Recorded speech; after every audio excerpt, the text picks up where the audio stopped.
Mateo no nació en una familia influyente, ni heredó negocios prósperos. Creció en un barrio donde el dinero alcanzaba justo para sobrevivir y donde los sueños parecían lujo innecesario. Desde pequeño observaba cómo su madre negociaba en el mercado, no con gritos, sino con mirada firme y palabras precisas. Sin saberlo, allí empezó su formación. A los 14 años comenzó a vender naranjas en una esquina polvorienta. Mientras otros competían bajando precios, él hacía algo distinto. Hablaba. No ofrecía fruta. Ofrecía energía para el día. Ofrecía calidad garantizada. Ofrecía confianza. La gente no solo compraba por necesidad, compraba porque sentía que hacía una buena decisión. Pronto entendió algo crucial. Vender no es convencer, es entender. Observaba gestos, dudas, silencios. Si un cliente tocaba varias frutas antes de decidir, Mateo hablaba de frescura. Si alguien miraba el bolsillo antes de pagar, hablaba de ahorro inteligente. Aprendió que cada persona compra por razones distintas, aunque el producto sea el mismo. Y esa habilidad de leer intenciones lo separó rápidamente del resto. No gritaba más fuerte, conectaba mejor. A los 18 ya no vendía en la esquina. Un comerciante del centro lo contrató como ayudante en una tienda pequeña de electrodomésticos. Era un local modesto, con vitrinas antiguas y luces intermitentes. Pero para Mateo era una escuela nueva. Observaba cómo los clientes entraban con dudas y salían con cajas grandes. No era magia. Era psicología aplicada con naturalidad. Mientras otros vendedores enumeraban características técnicas, Mateo describía escenarios. No decía, esta nevera tiene bajo consumo energético. Decía, esto le ahorrará dinero cada mes y protegerá su comida cuando más lo necesite. Y las ventas comenzaron a duplicarse. El dueño de la tienda notó algo evidente. Mateo no vendía productos, vendía seguridad. Y la seguridad es un bien que siempre encuentra comprador. A los 25 años ya era el mejor vendedor del local. Sus comisiones superaban el salario base con facilidad. No trabajaba más horas que los demás, trabajaba mejor cada conversación. Había perfeccionado el arte de escuchar primero. Permitía que el cliente hablara, que expresara dudas y frustraciones. Luego ofrecía la solución exacta que encajaba con ese problema específico. Un día comprendió una verdad poderosa. Las decisiones de compra son emocionales, aunque las justifiquemos con lógica. Si lograba conectar con la emoción correcta, el cierre era casi inevitable. Empezó a estudiar libros de persuasión, lenguaje corporal y negociación. Mientras otros descansaban, él practicaba frente al espejo cómo modular su voz y controlar sus pausas. No tardó en abrir su propia empresa de ventas directas. No vendía productos fabricados por él. Vendía lo que sabía hacer mejor, vender. Capacitaba equipos, enseñaba técnicas, diseñaba discursos comerciales. Su talento dejó de depender de una vitrina y empezó a multiplicarse en otros. Los resultados fueron rápidos. Empresas medianas comenzaron a contratarlo para entrenar a sus vendedores. Sus métodos aumentaban las cifras en cuestión de meses. Y así, casi sin darse cuenta, el muchacho de la esquina polvorienta comenzó a construir algo mucho más grande que una carrera. Comenzó a construir riqueza. A los 30 años, Mateo ya no daba capacitaciones en salones pequeños. Viajaba por el país ofreciendo conferencias sobre persuasión, cierre y estrategia comercial. Sus seminarios se llenaban semanas antes de realizarse. No prometía fórmulas mágicas, prometía resultados medibles. Y cumplía. Las empresas que aplicaban sus métodos reportaban incrementos reales en ventas. Su reputación crecía, y con ella su patrimonio. Compró su primera oficina propia, luego un equipo permanente, y finalmente una firma consultora formalmente registrada. El dinero comenzó a fluir con fuerza. Invirtió en bienes raíces, en negocios emergentes y en tecnología. Lo hacía con la misma lógica que usaba para vender. Estudiar primero, actuar después. No apostaba por impulso, analizaba comportamientos de mercado como si fueran clientes indecisos. Su estilo de vida cambió. Dejó el apartamento pequeño del centro y se mudó a una casa amplia con vista panorámica. Pero algo en él permanecía igual. Seguía observando a las personas con atención casi clínica. En reuniones empresariales, mientras otros hablaban de cifras, Mateo analizaba reacciones.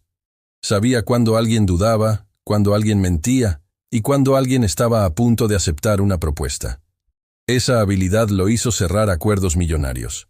No necesitaba imponer autoridad. Bastaba una pausa bien colocada y una frase dirigida al punto exacto de inseguridad del otro. Pero con el crecimiento llegó un nuevo desafío. Algunos comenzaron a decir que Mateo no solo vendía, manipulaba, que su talento cruzaba líneas invisibles entre persuasión y presión emocional. Mateo escuchaba esos comentarios con una sonrisa tranquila. Para él, vender era entender, y si alguien aceptaba una oferta, era porque algo dentro de esa persona ya quería hacerlo. Sin embargo, la frontera entre influencia y ética es más delgada de lo que parece. Un gran corporativo lo contrató para reestructurar su equipo comercial completo. El contrato era el más grande de su carrera. Si funcionaba, consolidaría su nombre definitivamente en el sector. Mateo diseñó un sistema agresivo de metas, incentivos y técnicas de cierre.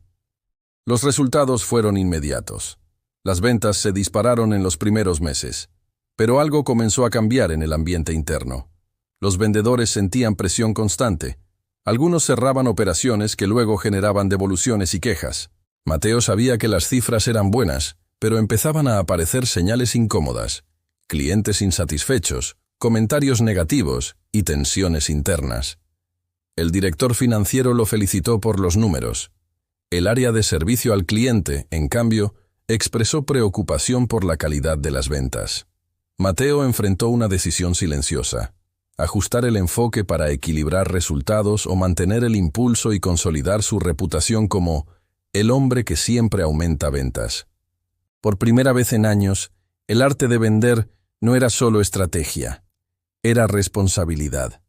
Y cada decisión tomada desde ese punto definiría no solo su riqueza, sino su legado. Porque el dinero puede multiplicarse rápidamente. La reputación, en cambio, tarda años en construirse y segundos en agrietarse. Las cifras seguían subiendo, pero también las quejas. Los vendedores, presionados por metas exigentes, comenzaron a exagerar beneficios y minimizar limitaciones. Técnicamente no mentían, pero tampoco eran transparentes. Mateo revisaba reportes mientras escuchaba grabaciones de llamadas. Sabía que el sistema estaba funcionando en ventas, pero empezaba a fallar en confianza. Una tarde recibió un correo distinto a los demás. No era de la gerencia ni del equipo comercial. Era de un cliente que decía sentirse engañado. No pedía reembolso. Pedía honestidad. Ese mensaje quedó flotando en su mente más tiempo del que quiso admitir. El director general lo llamó a una reunión privada. Le mostró números récord y sonrió satisfecho. «Eres el mejor», le dijo. Pero luego agregó algo inquietante. «Mientras las cifras crezcan, el resto es secundario». Esa frase marcó un límite invisible. Mateo salió de esa oficina con una sensación incómoda. Podía ignorar el problema y consolidar su reputación como el consultor más efectivo del mercado. O podía ajustar el sistema y arriesgar resultados inmediatos. Esa noche no revisó contratos ni estrategias. Revisó su propio recorrido. Recordó las naranjas en la esquina, las primeras ventas basadas en confianza, la satisfacción genuina cuando un cliente regresaba por decisión propia. Entendió algo que había pasado por alto. Vender no es cerrar por cerrar. Es generar valor real. Si la venta no resuelve, tarde o temprano se convierte en deuda moral. A la mañana siguiente reunió al equipo comercial. Ajustó metas, modificó discursos y eliminó prácticas agresivas. Las cifras bajaron ligeramente en el corto plazo. Pero algo más fuerte comenzó a crecer. Clientes que regresaban, contratos que se renovaban y una reputación basada no solo en impacto inmediato, sino en sostenibilidad. El arte de vender lo había hecho rico, pero la ética empezaba a hacerlo grande. El ajuste no fue fácil. Algunos vendedores se quejaron. Otros renunciaron buscando comisiones rápidas en empresas más agresivas, Mateo sabía que estaba perdiendo velocidad, pero ganando estabilidad. Los reportes mensuales mostraban crecimiento moderado, no explosivo. Sin embargo, las devoluciones disminuyeron y las recomendaciones aumentaron. Un año después, la misma empresa que dudó de su cambio presentó resultados sólidos y sostenibles. La base de clientes era más estable y la rotación interna menor. El director general, ahora con perspectiva distinta, reconoció que la reputación valía más que un pico temporal de ventas. Mateo comprendió que la verdadera maestría no era influir en decisiones rápidas, sino construir confianza duradera. La riqueza financiera llegó como consecuencia, pero la riqueza profesional llegó cuando eligió principios sobre presión. Ya no lo invitaban solo para aumentar cifras. Lo invitaban para construir culturas comerciales responsables. El muchacho que vendía naranjas entendió finalmente que el arte de vender no consiste en convencer a cualquiera, sino en servir correctamente a quien realmente necesita lo que ofreces. El nombre de Mateo comenzó a sonar con fuerza en el sector, no solo por sus resultados, sino por su enfoque distinto.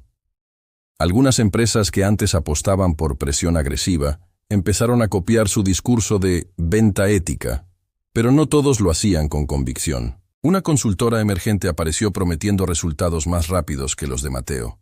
Ofrecían técnicas más intensas, cierres más contundentes y metas casi imposibles. El mercado empezó a dividirse entre velocidad y sostenibilidad. Varios clientes importantes comenzaron a comparar propuestas.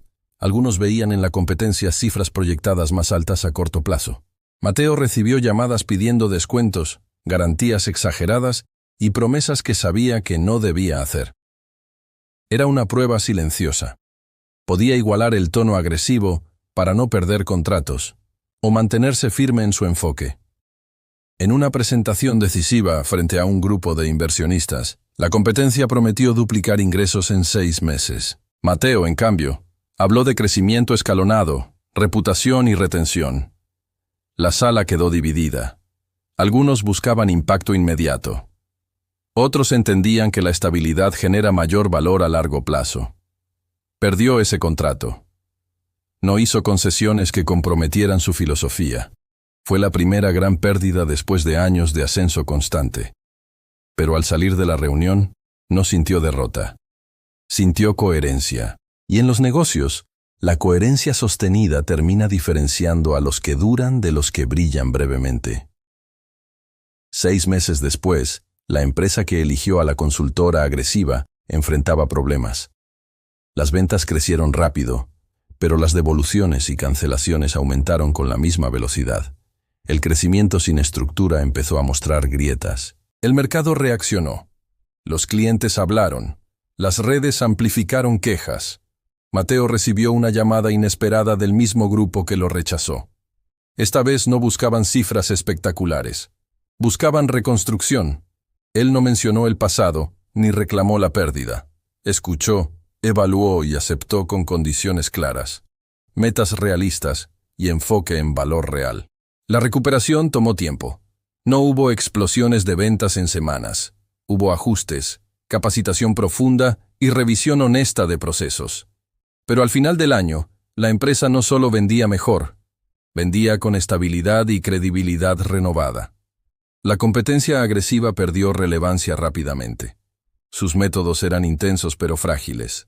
Mateo entendió que el verdadero arte de vender no es dominar el momento, es sostenerlo. Y eso, con el tiempo, construye riqueza que no se desmorona con el primer viento fuerte. Un grupo de inversionistas tecnológicos le propuso expandirse internacionalmente con rapidez. La idea era escalar su método a través de plataformas digitales automatizadas. No dependería de consultorías presenciales, sino de sistemas replicables. El proyecto prometía multiplicar ingresos en poco tiempo. Mateo vio oportunidad, pero también complejidad. Aún así, la tentación de crecimiento acelerado fue fuerte. Aceptó la expansión. Invirtió capital importante y contrató expertos en tecnología. El lanzamiento inicial fue exitoso. Miles de usuarios inscritos, ventas automatizadas y expansión a varios países, pero algo empezó a diluirse. La personalización, que siempre fue su fortaleza, se convirtió en guiones estandarizados. La cercanía humana se transformó en procesos automáticos. Los números crecían, pero la conexión disminuía. Comentarios en línea señalaban que el sistema era útil pero impersonal. Mateo empezó a notar que su esencia se estaba transformando en producto masivo. El mismo hombre que defendía la venta con propósito ahora enfrentaba el dilema de convertir su método en maquinaria. Y en ese punto, el riesgo ya no era financiero. Era identidad. Algunos clientes corporativos comenzaron a cuestionar la calidad del soporte digital. Extrañaban la intervención directa, el análisis personalizado, la lectura humana que distinguía a Mateo. Los inversionistas, en cambio, celebraban el crecimiento exponencial. Para ellos, la escalabilidad era prioridad absoluta. Mateo se encontró en una encrucijada. Podía mantener la automatización agresiva y maximizar ganancias, o rediseñar el sistema para conservar profundidad, aunque eso redujera margen inmediato. El recuerdo de sus primeras ventas volvió con fuerza. Aquellas conversaciones cara a cara, la lectura atenta, el respeto por la necesidad real. Convocó a su equipo directivo y planteó un cambio estratégico. No eliminaría la tecnología, pero la integraría con acompañamiento humano real. Algunos inversionistas no estuvieron de acuerdo, retiraron parte de su apoyo. El crecimiento dejó de ser explosivo, pero la calidad volvió a subir. Las reseñas mejoraron, los clientes comenzaron a recomendar nuevamente con entusiasmo genuino. Mateo comprendió que el arte de vender no es solo escalar procesos, es preservar el núcleo que hace que la gente confíe. Y sin confianza ningún imperio comercial dura demasiado. Con el nuevo modelo híbrido funcionando, la empresa de Mateo dejó de perseguir crecimiento acelerado y comenzó a construir estructura sólida. Los procesos digitales seguían presentes, pero cada cliente importante recibía asesoría directa y seguimiento real. Los resultados no eran espectaculares en titulares, pero eran consistentes. Año tras año, la firma mantenía expansión moderada y reputación impecable. Esa estabilidad empezó a ser su verdadero diferencial. Universidades y escuelas de negocios comenzaron a estudiar su modelo como caso práctico. No por ventas récord, sino por equilibrio entre rentabilidad y ética. Mateo entendió que su nombre estaba dejando de ser solo marca comercial. Se estaba convirtiendo en referencia académica y profesional. Un joven emprendedor le preguntó en una conferencia cuál era el secreto para hacerse rico vendiendo. Mateo no habló de técnicas ni cierres agresivos. Respondió con una frase simple: la venta termina cuando el cliente siente que ganó contigo, no cuando tú cobras. Ese mensaje empezó a repetirse en foros y entrevistas. Su fortuna ya era considerable, pero su influencia era mayor. El arte de vender lo hizo muy rico, pero la forma en que decidió usarlo lo estaba haciendo trascender. Con el paso del tiempo, Mateo comenzó a invertir en proyectos educativos.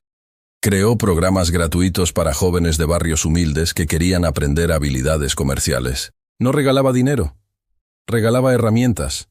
Enseñaba lectura de comportamiento, ética profesional y comunicación efectiva. Muchos de esos jóvenes no aspiraban a ser vendedores tradicionales. Algunos crearon emprendimientos digitales, otros iniciaron pequeñas empresas locales. Pero todos compartían algo en común. Entendían que vender no es manipular, es resolver. Mateo veía reflejada su historia en cada uno de ellos. Recordaba la esquina polvorienta y la caja de naranjas. La riqueza que acumuló no era solo financiera, era experiencia convertida en enseñanza. Cuando alguien le preguntaba si el dinero era el objetivo final, sonreía con serenidad. Ser rico es resultado, ser útil es propósito, respondía. Y esa diferencia marcó su trayectoria completa. Una tarde, Mateo volvió al barrio donde todo comenzó. La esquina seguía allí, con vendedores improvisados y niños observando el movimiento constante del mercado. Caminó despacio, sin escoltas ni anuncios. Nadie lo reconoció al principio. Se detuvo exactamente donde años atrás colocaba su caja de naranjas. Cerró los ojos un momento. No recordaba el dinero que ganó entonces. Recordaba las conversaciones, los gestos, las primeras lecciones sin saberlo. Un joven vendía frutas con voz tímida. Mateo se acercó y comenzó a hacerle preguntas. No sobre precios, sino sobre clientes. El muchacho hablaba de lo difícil que era competir bajando valores. Mateo le explicó algo sencillo. No compitas por precio, compite por percepción. Haz que sientan que eligen mejor contigo. No era teoría, era práctica vivida. Compró varias frutas, pagó sin negociar y dejó una tarjeta simple con su nombre. No prometió nada, solo dijo que, si quería aprender más, podía llamarlo. Mientras se alejaba, entendió que la riqueza más valiosa no estaba en sus inversiones ni en sus cuentas. Estaba en esa capacidad de transferir conocimiento. El arte de vender lo hizo muy rico, pero lo que realmente lo transformó fue entender que vender es conectar, y conectar es comprender. Esa comprensión fue la verdadera fortuna que acumuló con el tiempo. Meses después, aquel joven lo llamó. Había aplicado lo aprendido y sus ventas mejoraron notablemente.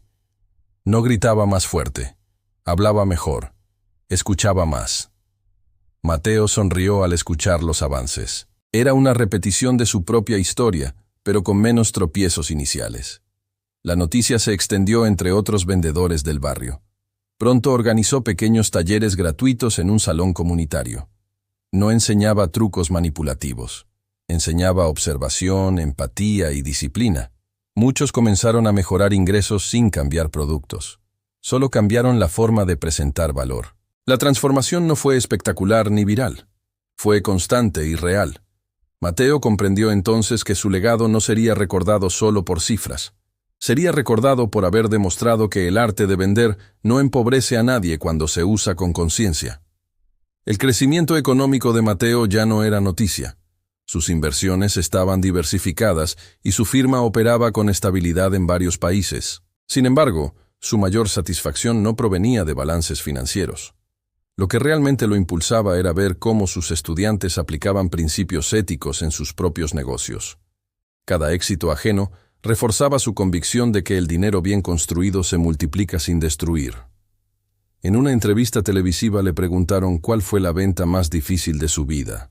Muchos esperaban que mencionara un contrato millonario.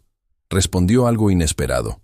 La venta más difícil fue convencerme de que el éxito rápido no siempre es el correcto.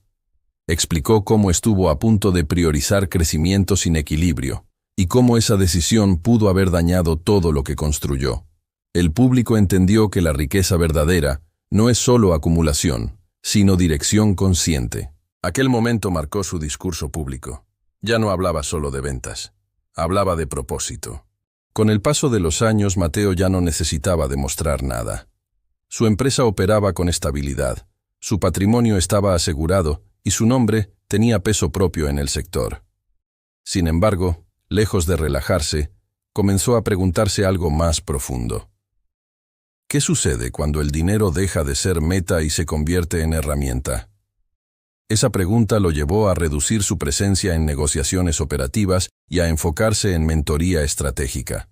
Ya no quería solo cerrar acuerdos, quería formar mentes que entendieran el equilibrio entre resultado y responsabilidad. En una sesión privada con su equipo directivo, compartió algo que nunca había dicho en público. El verdadero riesgo no es fracasar. Es perder el propósito cuando ya no necesitas luchar por sobrevivir. La sala quedó en silencio.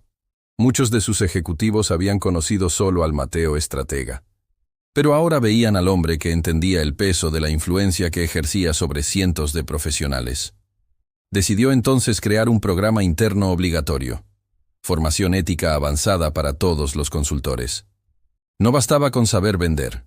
Era imprescindible saber cuándo no vender. Algunos consideraron que esa medida podía frenar ingresos inmediatos. Mateo lo sabía. Pero también sabía que cada venta incorrecta construye una grieta invisible que tarde o temprano se abre. Su empresa dejó de competir por ser la más agresiva. Comenzó a competir por ser la más confiable. Y esa transición no fue instantánea, pero fue poderosa. Mateo entendió que la riqueza sostenida no depende de velocidad, sino de profundidad. Y esa profundidad solo se logra cuando el éxito no compromete los principios. Una invitación internacional cambió la escala de su impacto. Fue convocado a un foro global de líderes empresariales para hablar sobre crecimiento responsable. No iba como el vendedor brillante. Iba como referente en equilibrio estratégico. En el escenario, frente a ejecutivos de múltiples países, no presentó gráficos espectaculares, presentó decisiones difíciles, habló de contratos perdidos por coherencia y de metas reducidas por integridad. La audiencia esperaba fórmulas rápidas. Mateo ofreció reflexión estructurada. Explicó que el arte de vender se basa en comprender motivaciones humanas y que esa comprensión puede usarse para servir o para aprovecharse. Su mensaje no fue el más ruidoso del evento, pero fue el más comentado después. Porque en un entorno lleno de ambición, la prudencia se convierte en mensaje disruptivo. Al finalizar, un joven empresario se acercó y le confesó que había construido su fortuna presionando decisiones frágiles. «Estoy ganando dinero, pero estoy perdiendo tranquilidad», admitió. Mateo respondió sin juicio. «La venta correcta no deja ansiedad después del cierre». Esa frase quedó grabada en la mente del joven. De regreso a casa, Mateo reflexionó sobre el camino recorrido. Recordó la esquina, las primeras naranjas, el esfuerzo silencioso. Comprendió que su verdadera evolución no fue financiera, fue moral. Y esa evolución le dio algo más valioso que cualquier cuenta bancaria: paz estratégica. Años después de aquel foro internacional, Mateo decidió visitar nuevamente el mercado donde comenzó todo. No llevaba traje ni asistentes. Solo caminaba con serenidad, observando el movimiento constante de vendedores y compradores. Se detuvo frente a un puesto improvisado donde un joven intentaba atraer clientes sin éxito. El muchacho bajaba precios desesperadamente, convencido de que competir era gritar más barato. Mateo lo observó unos minutos antes de intervenir. Le pidió que no bajara el precio. Le pidió que cambiara el enfoque, que preguntara primero qué buscaban los clientes, que escuchara antes de ofrecer. El joven dudó, pero lo intentó, y en cuestión de minutos, la dinámica cambió. No vendía por descuento, vendía por conexión. Mientras caminaba lejos del puesto, Mateo entendió algo con claridad absoluta. El arte de vender no es una técnica secreta. Es disciplina emocional aplicada con intención correcta. La riqueza que acumuló no nació del producto que ofrecía, sino de la manera en que entendía las decisiones humanas. Miró el mercado con una sonrisa discreta. Nada en ese lugar había cambiado demasiado. Pero él sí había cambiado por completo. Y en esa diferencia residía la verdadera historia. Con el tiempo, Mateo delegó por completo la operación de su empresa y se concentró en escribir. No un manual técnico, sino un libro sobre influencia responsable. En sus páginas no glorificaba cifras ni contratos millonarios. Explicaba decisiones incómodas, errores evitados y riesgos gestionados con prudencia. El libro no prometía hacerse rico en meses. Prometía entender cómo se construye valor real en relaciones comerciales. Sorprendentemente, se convirtió en referencia en varias escuelas de negocios.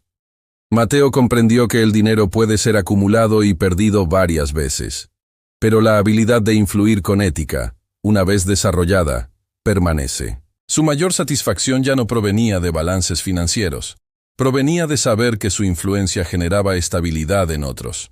Una noche, solo en su oficina iluminada por la ciudad al fondo, Mateo abrió la primera libreta donde años atrás anotaba frases para vender mejor. Las páginas estaban amarillentas, pero las ideas seguían vivas. Leyó una línea que escribió cuando apenas empezaba. «Entiende antes de hablar». Sonrió con una mezcla de nostalgia y claridad. Se dio cuenta de que todo lo que construyó, empresas, inversiones, reconocimiento, nació de esa simple regla. No fue suerte ni carisma. Fue disciplina aplicada durante décadas, incluso cuando nadie estaba mirando. Miró por la ventana las luces de la ciudad y pensó en todos los contratos firmados, en cada negociación compleja, en cada decisión ética que tomó, cuando pudo elegir el camino más fácil. Entendió que su fortuna no fue producto de presión agresiva, sino de coherencia repetida. Porque el dinero puede llegar por impulso, pero solo permanece cuando la confianza lo sostiene. Y la confianza no se compra ni se impone. Se construye conversación tras conversación. Recordó también los momentos en que estuvo tentado a acelerar resultados sacrificando principios. Si hubiera tomado esas decisiones, tal vez habría ganado más rápido. Pero habría perdido estabilidad. Comprendió que el arte de vender no es dominar voluntades, sino entender necesidades sin traicionarlas. Ese equilibrio fue el verdadero secreto, no la técnica. No el guión perfecto, sino la intención correcta detrás de cada palabra pronunciada. Cerró la libreta y apagó las luces de la oficina. Caminó con paso tranquilo, sin prisa, como quien ya no necesita demostrar nada. Su riqueza era evidente, pero no era lo más importante. El arte de vender lo hizo muy rico, pero fue su decisión de usarlo con conciencia lo que lo hizo realmente grande. Y esa diferencia, invisible pero profunda, fue la verdadera historia.